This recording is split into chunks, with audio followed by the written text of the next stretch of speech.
আপুনি আৰ্থিক সমস্যাত ভুগিছে নেকি আৰু তাৰ ফলস্বৰূপে লোনৰ EMI বা ইনষ্টলমেণ্ট দিব পৰা নাই নেকি? কেতিয়াবা কিছুমান আকস্মিক সমস্যা আহে যেনে চাকৰি হেৰুওৱা, সিৰিয়াছ মেডিকেল কণ্ডিশ্যন বা শৰ্ট টাৰ্ম ডিফিকাল্টি যাৰ ফলস্বৰূপে লোনৰ EMI সঠিক সময়ত দিব পৰা নাযায়। কিন্তু লোনৰ EMI নিৰ্দিষ্ট সময়ত নিদিলে আপোনাৰ লোন অভাৰডিউ হৈ যাব আৰু লোন অভাৰডিউ হলে আপোনাৰ ক্ৰেডিট স্কোৰ কমি যাব আৰু পিছলৈ আপুনি লোন পাবলৈ অসুবিধা হ'ব। অভাৰডিউ হোৱাৰ পিছতো যদি আপুনি EMI নিদিয়ে তেনেহলে 90 দিন পাৰ হোৱাৰ পিছত আপোনাৰ লোনটো NPA অৰ্থাৎ নন পাৰফৰ্মিং এছেট হিচাপে বেংকে চিহ্নিত কৰিব।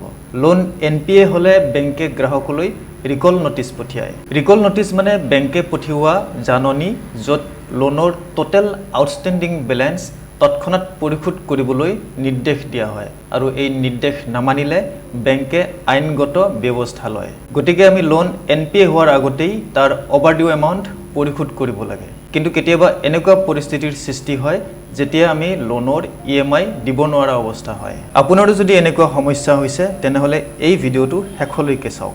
এই ভিডিঅ'ত আমি আলোচনা কৰিম বেংকে কেনেদৰে আপোনাক EMI ৰ বুজাৰ পৰা ৰেহাই দিব পাৰে। Number 1, request for moratorium period. Moratorium period মানে হ'ল লোন এটা ডিসবাৰ্জ হোৱাৰ পিছৰ সময় যি সময়ত গ্ৰাহকে লোনৰ EMI দিব নালাগে। ইয়াক EMI হলিডে বুলিও জনা যায়।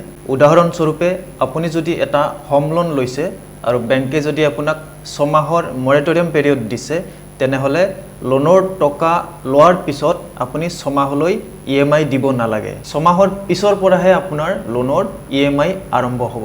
বহু সময়ত বেংকে গ্ৰাহকক এই মৰেটৰিয়াম পিৰিয়ড বঢ়াই দিব পাৰে। গতিকে আপুনি যদি 6 মাহৰ পিছতো লোনৰ EMI দিবলৈ সক্ষম নহয় তেনেহলে মৰেটৰিয়াম পিৰিয়ড বঢ়াই দিবলৈ বেংকক অনুৰোধ কৰিব পাৰে। Number 2, interest capitalisation. আমি এটা কথা জনা উচিত যে লোনৰ EMI ৰ দুটা অংশ থাকে, ইন্টাৰেষ্ট আৰু প্ৰিন্সিপাল। বেংকে যদি ইতিমধ্যে আপোনাৰ লোনৰ মৰেটৰিয়াম পিৰিয়ড দি থৈছে তেতিয়া সাধাৰণতে এই মৰেটৰিয়াম পিৰিয়ডৰ সময়ত যি ইন্টাৰেষ্ট চাৰ্জ হয় সেই ইন্টাৰেষ্টখিনি দি থাকিব লাগে। কিন্তু আপুনি যদি বিচাৰে তেনেহলে সেই ইন্টাৰেষ্টখিনি পিছুৱাই দিব পাৰে। অৰ্থাৎ এই সময়খিনিৰ ইন্টাৰেষ্টখিনি আপোনাৰ লোনৰ আউটষ্টেণ্ডিং প্ৰিন্সিপাল বেলেঞ্চৰ লগত যোগ কৰিব পাৰে। ইয়াক ইন্টাৰেষ্ট কেপিটেলাইজেশ্যন বুলি কোৱা হয়। এনে কৰিলে আপুনি মৰেটৰিয়াম পিৰিয়ডৰ সময়খিনিত কোনো টকা জমা কৰিব নালাগে। Number 3, extension of repayment period. লোনৰ EMI তাৰ ৰিপেমেণ্ট পিৰিয়ডৰ ওপৰত নিৰ্ভৰ কৰে। 3 বছৰৰ কাৰণে লোৱা এটা লোনৰ যিমান EMI হ'ব সেই লোনটো 5 বছৰত পৰিশোধ কৰিলে তাৰ EMI কম হ'ব। গতিকে আপোনাৰ লোনৰ EMI যদি আপোনাৰ ইনকামৰ তুলনাত বেছি হোৱা যেন লাগিছে তেনেহলে আপুনি লোনৰ ৰিপেমেণ্ট পিৰিয়ড বঢ়াই দিবলৈ বেংকক অনুৰোধ কৰিব পাৰে। Number 4, rescheduling of instalment. লোনৰ ইনষ্টলমেণ্ট যে অকল মাহিলী হিচাপত দিব লাগে তেনে নহয়। কিছুমান এগ্ৰিকালচাৰ লোন বিশেষকৈ ডেইৰী, ফিচাৰী ইত্যাদিৰ ইনষ্টলমেণ্ট 3 মাহৰ মূৰে মূৰে অথবা 6 মাহৰ মূৰে মূৰে দিব পাৰি। আপুনি যদি মাহে মাহে ইনষ্টলমেণ্ট দিবলৈ অসুবিধা পাইছে তেনেহলে 3 মাহ বা 6 মাহৰ মূৰে মূৰে ইনষ্টলমেণ্ট দিয়াৰ ব্যৱস্থা কৰি দিবলৈ বেংকক অনুৰোধ কৰিব পাৰে। Number 5, interest rate reduction. আমি বেংকৰ পৰা বিভিন্ন উদ্দেশ্যত লোন লওঁ, কিন্তু বেংকত একেটা উদ্দেশ্যৰ কাৰণে লোন দিবলৈ বেলেগ বেলেগ স্কিম থাকে আৰু বেলেগ বেলেগ স্কিমত ইন্টাৰেষ্ট ৰেটো বেলেগ বেলেগ হয়।